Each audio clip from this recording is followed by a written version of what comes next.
Ofitsiant ko'rinishdagi Xitoy harbiylari AQSh rasmiylariga xizmat qildi, xuddi kinolardagidek.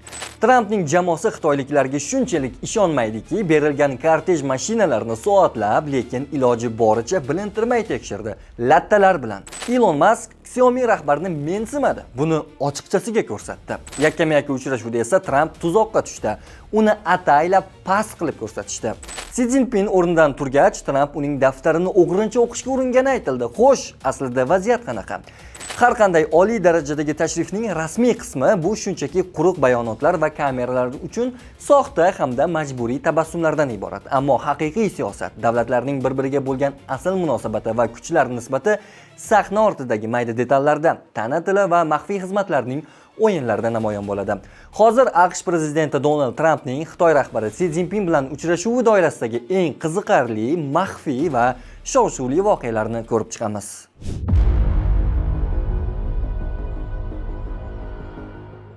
Uchrashuv o'yinlar bilan boshlandi. Donald Tramp o'zining raqiblarini ruhan sindiradigan, qo'lini o'ziga qattiq tortib ko'rishish uslubini Xitoyda ham to'g'ridan-to'g'ri kameralar qarshisida qo'lladi. Maqsad bu yerda men yetakchiman degan signalni berish edi. Ammo Si Zinpin xuddi buni bilgandek o'z pozitsiyasini temirdek saqlab qoldi va qo'lini qattiq tortib turdi.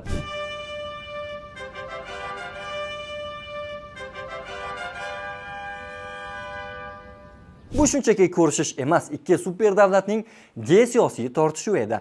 Xitoy rahbari Pekinning Vashingtonga osonlikcha yon bermasligini ilk soniyalaridanoq tana tili orqali ko'rsatib qo'ydi.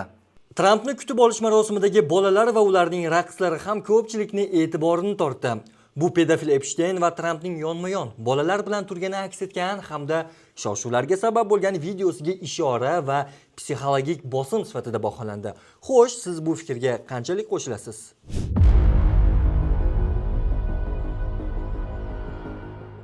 AQSh maxfiy xizmati xavfsizlik masalasida hech kimga ishonmaydi, hatto do'stona munosabatlarda ham va mezbon davlatga ham. Mehmon delegatsiya uchun Xitoy tomoni taqdim etgan limuzinlar va maxsus mashinalar atrofida g'alati holat kuzatildi.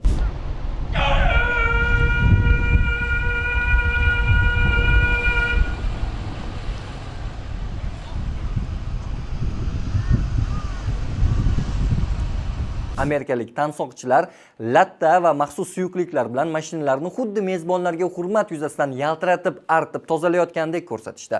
Yana bu ishni shu darajada uzoq va takror qilishdiki, bu ko'pchilikda bir xil taxminlarni keltirib chiqardi. Xodimlarning qo'lidagi lattalar va moslamalar ostiga mikrofon, yashirin kamera va radioaktiv moddalarni aniqlovchi skanerlar o'rnatilgan edi degan fikrlar paydo bo'ldi. Ya'ni ular mashina tozalash bahonasida Xitoy maxfiy xizmati mashinalarga ehtimoliy o'rnatgan har qanday yashirin josuslik qurilmalarini qidirishgan va zararsizlantirishgan. Bu yuqori darajadagi paranoya va professionallik signali deyish mumkin.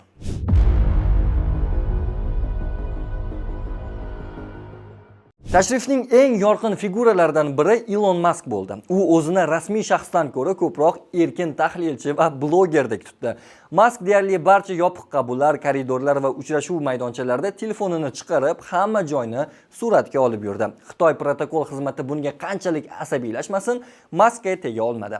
Shuningdek, Musk ushbu o'ta muhim safarga o'z o'g'li ismi biroz boshqacharoq bo'lgan X12 ni ham olib bordi va uni Xitoy elitasi bilan tanishtirdi. Muskning bu harakati an'anaviy diplomatiya qoidalarini parchalab tashladi. U o'zini shunchaki tadbirkor emas, balki davlatlararo munosabatlarga ta'sir o'tkaza oladigan mustaqil kuch sifatida namoyon etdi. O'g'li X'ni bunday yopiq va global darajadagi tadbirga olib kelishi esa Xitoy madaniyatidagi sulola va vorislik tushunchalariga ishora berish hamda o'z farzandini bolaligidanoq dunyoning eng yuqori elita qatlamiga moslashtirish strategiyasidir balki. Buni aniq ayta olmaymiz.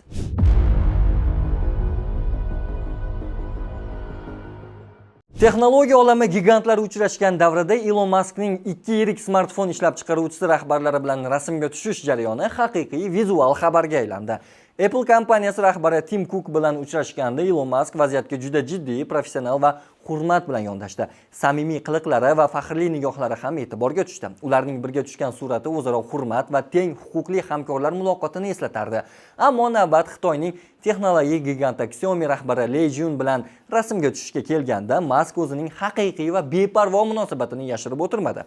U o'zi bilan selfie tushmoqchi bo'lgan Xiaomi rahbarini ochiqchasiga mensimadi. Yuzaki va masofani saqlagan holda go'yo oddiy bir odam bilan rasmga tushayotgandek sovuqqonlik bilan suratga tushdi va uchrashuvni tezda yakunladi. Bu kadr ortidagi lahza AQSh va Xitoy o'rtasidagi global texnologik urushning yaqqol aksidir. Mask Amerika brendlari va iqtisodiyoti, ya'ni o'sha vaziyatga moslab aytganda Apple bilan ichki raqobatda bo'lsa-da, geosiyosiy maydonda ularni birinchi darajali deb biladi. Xitoyning elektromobillar va smartfonlar bo'yicha global bozorni egallayotgan brendi Xiaomi esa o'zining to'g'ridan-to'g'ri va xavfli raqobatchisi deb hisoblaydi.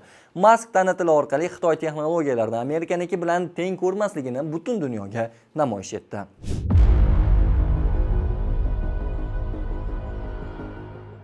Ikki prezidentning tor doiradagi yopiq eshiklar ortidagi uchrashuv tashkil etilgan xonada protokol tuzog'i tayyorlab qo'yilgan edi.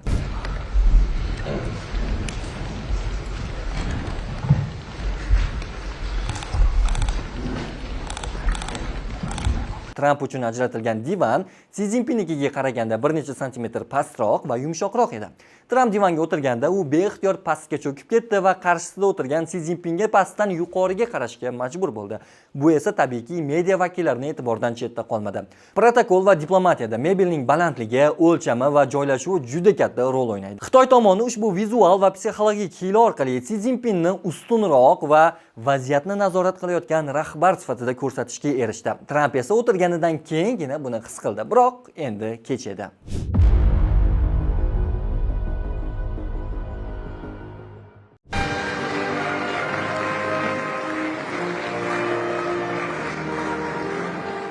Kechki ovqat va norasmiy suhbat jarayonida eng kulgili, ammo o'ta jiddiy xarakterga ega deya baholangan voqea yuz berdi. Si Zinpin qisqa muddatga, ehtimol ataylab o'ylab topilgan sabab bilan o'rnidan turib ketdi. Uning stol ustida ochiq turgan daftarga Tramp fursatdan foydalanib tezda qarab oldi va undagi yozuvlarni o'qishga urindi. Siyosatda axborot eng qimmatli narsa. Tramp u yerda qandaydir maxfiy tezislar yoki Xitoyning muzokaralardagi strategik rejalari yozilganini o'ylagan chog'i tezkor razvedka qilib olishni xohladi. Bu uning provokatsion tabiatidan dalolat beradi. Bir qarashda juda qiziq va davomini bilishga undaydigan holat, shunday emasmi? Ammo o'g'rincha qarab olish aks etgan video ijtimoiy tarmoqlarda ommalashib, katta shov-shuvga sabab bo'lganidan so'ng AQSh tomoni va yetakchi xalqaro ommaviy axborot vositalari darhol raddiya berishdi hamda vaziyatga rasmiy aniqlik kiritishdi. Oq uy va AQSh rasmiylari tarqalgan xabarlarni mutlaqo rad etishdi hamda buni kontekstdan yulib olingan fake ma'lumot deb baholashdi. AQSh tomoni va mustaqil faktlarni tekshiruvchilar uchrashuvning to'liq va kesilmagan videosini e'lon qilishdi. Unga ko'ra, Si Zinpin stoldan turib minbarga nutq so'zlash uchun ketganida Tramp haqiqatan ham chap tomonidagi qora rangli charm papkani ochib ichini ko'zdan kechirgan. Biroq bu papka uchrashuv boshlanishidan avval aynan Trampning o'rindig'iga qo'yilgan va uning o'ziga tegishli nutq matnlari bo'lgan. Qolaversa, Oq uy taqdim etgan yaqinlashtirilgan tasvirlarda Tramp ochgan o'sha qora jild ustida AQSh prezidentining rasmiy gerbi va muhri yaqqol ko'rinib turgani isbotlandi.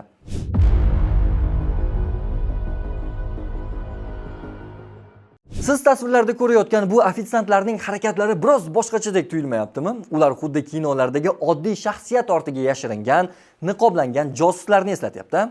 Ovqatlanish va qabullar jarayonida mehmonlarga xizmat ko'rsatgan xitoylik ofitsiantlar o'zlarining harakatlari bilan barchani hayratda qoldirdi. Lagan ko'targan yigitlarning qadam tashlashi, qizlarning atrofga tez-tez va maqsadli nigoh tashlashi, orqa burchakda tik turishi va buyruqlarni bajarish tezligi oddiy restoran xodimlariga mutlaqo o'xshamasdi. Ularning yelkalari tik, nigohlari o'tkir edi. Siyosiy tahlilchilar bu ofitsiantlar aslida Xitoy xalq ozodlik armiyasining eng elita bo'linmalaridan saralab olingan maxsus harbiy va psixologik tayyorgarlikdan o'tgan ofitserlar bo'lgan degan fikrni ilgari surishdi.